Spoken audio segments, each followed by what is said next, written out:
بسم اللہ الحمدللہ والصلاۃ والسلام علی رسول اللہ وعلی آلہ وصحبہ اجمعین اما بعد فاعوذ باللہ من الشیطان الرجیم بسم اللہ الرحمن الرحیم رب اشرح لی صدری ویسر لی امری واحلل عقدۃ من لسانی یفقہوا قولی. السلام علیکم ورحمۃ اللہ وبرکاتہ. الحمدللہ جی، آج اللہ تعالیٰ کی توفیق سے ہم لوگ 20ویں پارے تک پہنچ چکے ہیں، اور ابھی کچھ دیر پہلے ہم لوگوں نے سورہ نمل کی کچھ آیات کی بھی تلاوت سنی تھی، اور اس سے اگلی سورہ کی بھی. سورۃ النمل میں آیت نمبر 82 سے لے کے 84 تک اللہ سبحانہ تعالیٰ کچھ سائنس کا ذکر کرتے ہیں، اور خاص طور پہ بڑی حیران کن آیات کے اندر ذکر کیا ایک ایسی مخلوق کا جس کو اللہ سبحانہ تعالیٰ دابۃ من الارض کہتے ہیں، کہ ایک ایسا کوئی بیسٹ ہوگا جو قیامت کے قریب قرب قیامت کے ٹائم پر زمین میں سے نکل کے آئے گا اور وہ لوگوں سے گفتگو کرے گا. اللہ سبحانہ تعالیٰ فرماتے ہیں وَإِذَا وَقَعَ الْقَوْلُ عَلَيْهِمْ أَخْرَجْنَا لَهُمْ دَابَّةٌ مِّنَ الْأَرْضِ تُكَلِّمُهُمْ، وہ لوگوں سے کلام کرے گا اور کیا کہے گا کہ أَنَّ النَّاسَ كَانُوا بِآيَاتِنَا لَا يُوقِنُونَ، کہ یہ وہ اللہ تعالیٰ کے نشانیاں ہیں، اللہ تعالیٰ کی آیات ہیں جس کے بارے میں تم یقین نہیں کرتے تھے. تو اب یہ پورا ایک چیپٹر ہے، یہ پوری ایک ڈسکشن ہے جس کو ہم لوگ اسلامک ایسکٹولوجی کہتے ہیں، یا science of the end of Times کے اوپر جو ڈسکشن ہے وہ ہم کہتے ہیں. تو جیسے کہ پچھلے کچھ سیشنز میں نے آپ کو کچھ کہانیاں اور واقعات سنائے تھے مختلف انبیاء کے زندگیوں کے، اور اس میں سے ہم نے لیسنز ایکسٹریکٹ کیے تھے. آج بھی میں آپ کو ایک کہانی سنا رہا ہوں، لیکن ان کہانیوں میں اور اس میں فرق یہ ہے کہ یہ کہانی وہ ہے جو ابھی تک ہوئی نہیں ہے، یہ وہ کہانی ہے جو بھی ہونی ہے، اور بالکل جس طرح سے ہونی ہے انشاءاللہ آپ کے سامنے میں پیش کر رہا ہوں. کیونکہ نبی کریم صلی اللہ علیہ وسلم نے اپنی بے شمار احادیث میں ان ساری چیزوں کا تذکرہ کر دیا. میں نے صرف کوشش یہ کی ہے کہ ان کو آپس میں کمپائل کر کے ایک سیریز کی فارم میں آپ کے سامنے لے آؤں، تاکہ آپ کو شروع سے اینڈ تک سمجھ میں آ جائے کہ ان کا جو کرونالوجیکل آرڈر ہے وہ کیا ہے. تو سب سے پہلے جو ہم میجر سائنس کی بات کرتے ہیں، یا last of the minor signs of the hour, اس میں امام مہدی کا ظہور ہے، امام مہدی کا دنیا میں آنا. اور مہدی جو ہے یہ نکلا ہے ہدایت سے یا ہدا سے، یعنی یہ وہ ہیں جو کہ ہدایت پر ہیں، یا جس کو ہم کہتے ہیں کہ رائٹلی گائیڈڈ ہیں.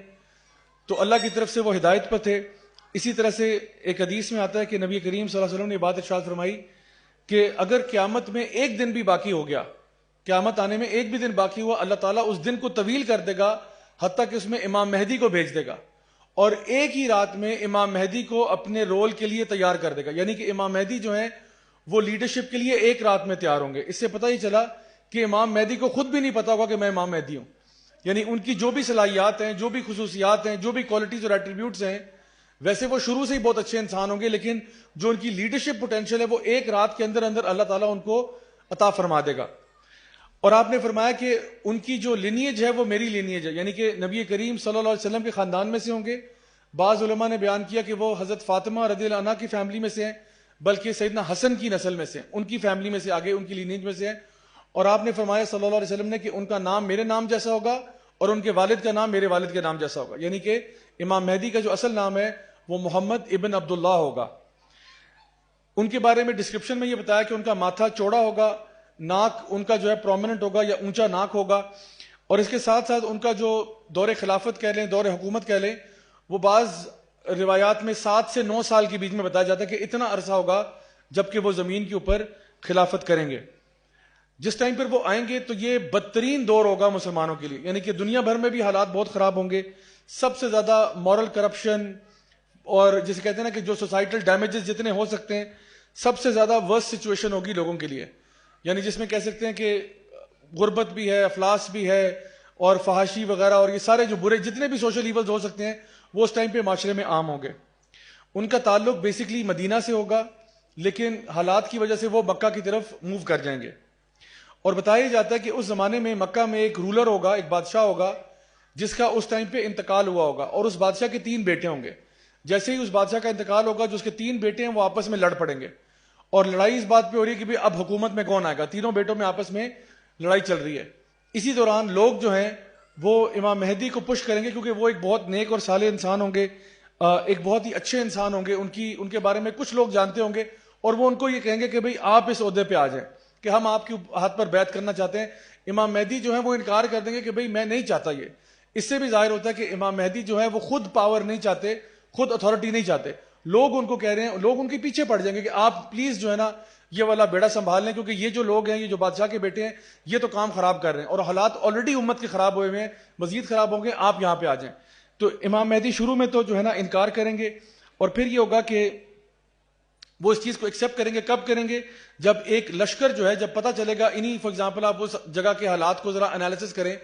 کہ بادشاہ کے 3 بیٹے آپس میں لڑائی کر رہے ہیں, ان کو پتہ ہے کہ لوگ جو ہیں وہ ایک شخص ہے محمد ابن عبداللہ جس کو فیور کر رہے ہیں, اور ان کو پاپولر سپورٹ حاصل ہے.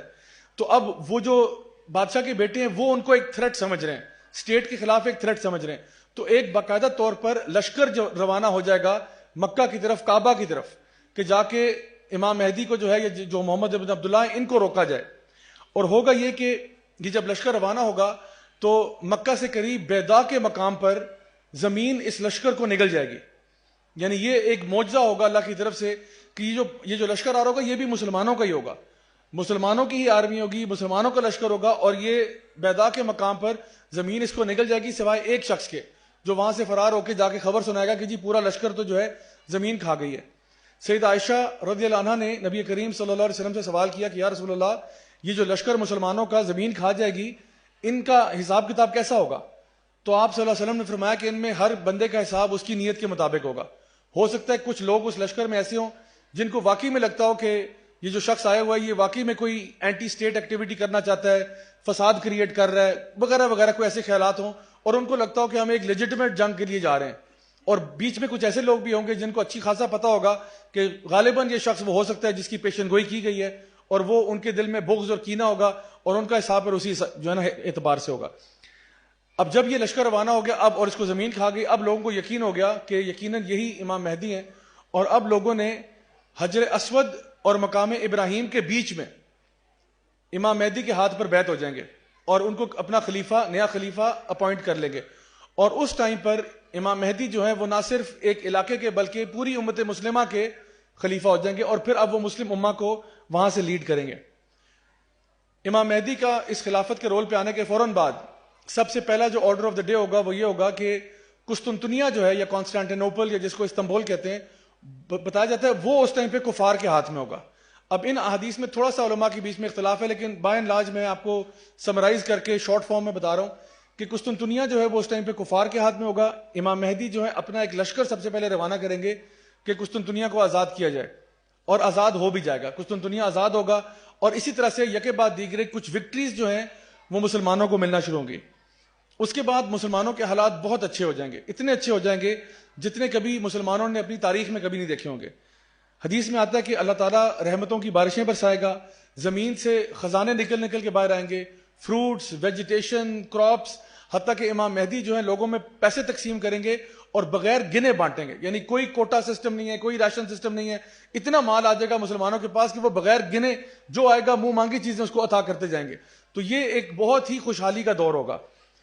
اچھا, اس دور کے بعد جب حالات بہتر ہوتے جا رہے ہوں گے تو کچھ عرصے کے بعد ایسا ہوگا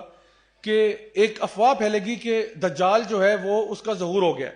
دجال کا ظہور ہو گیا.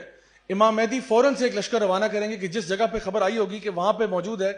امام مہدی وہاں پہ لشکر بھیج دیں گے. جب وہاں پہ جائیں گے تو پتہ چلے گا یہ رومر تھا, یہ سچی خبر نہیں تھی. لیکن جیسے ہی وہ اپنا گارڈ ڈاؤن کرتے ہیں اور پتہ کرتے ہیں کہ یہ رومر تھا, اور اب وہ اپنے ڈیفینسز کو ڈاؤن کر رہے ہیں, اسی وقت دجال کا اصل میں ظہور ہو جاتا ہے. اور اس کے بعد دجال جو ہے وہ زمین پر آتا ہے, اور وہ جو فساد برپا کرتا ہے وہ ہمارے سامنے, اس کے بارے میں ہم پہلے بات کر چکے ہیں. امام مہدی کی فوجوں کے بارے میں یہ آتا ہے کہ وہ دجال سے لڑنے کے لیے اور دجال کے جو حواری ہیں ان سے لڑنے کے لیے ایک لشکر روانہ ہو جائے گا. ان کے جھنڈے کالے ہوں گے, اور نبی کریم صلی اللہ علیہ وسلم کی حدیث میں آتا ہے کہ اگر تمہیں برف پر بھی رینگ کر جا کے ان کو ملنا ہو تو تم برف پہ رینگ کر جا کے ان کو جوائن کر لینا, کیونکہ یہ بہت ہی بلیسڈ لشکر ہے, اللہ تعالیٰ کی رحمتیں اس پورے لشکر کے ساتھ ہیں. تو دجال جو ہے بہرحال اس ٹائم پہ آئے گا. 1-2 کیمپینز ہوں گی جہاں پہ امام مہدی اور ان کے جو ساتھی ہیں, ان کا جو لشکر ہے, وہ دجال کے حواریوں کے ساتھ انگیج کریں گے. اور پھر معاملہ یوں ہوگا کہ دماسکس میں, یعنی سیریا میں دماسکس میں ایک مسجد ہے جس کو آج امید مسجد کہا جاتا ہے. اس مسجد کا جو سفید مینار ہے اس کے پاس اب سچویشن میں چاہتا ہوں آپ امیجن کریں ذرا. دجال آ چکا ہے, زمین میں فساد برپا ہے, اور اس کے جو بھی چیلنجز ہیں وہ میں آپ کو بتا چکا ہوں, جو فتنے وہ لے کر آ رہے ہیں وہ آپ کے سامنے ہیں. امام مہدی اور ان کا لشکر جو ہے وہ کئی دنوں سے سٹرگل کر رہا ہے، دجال کے حواریوں کے ساتھ لڑائی جھگڑا ہو رہا ہے، اور وہاں پہ یعنی پراپر جہاد ہو رہا ہے. اچھا کرتے کرتے وہ موو کرتے کرتے خراسان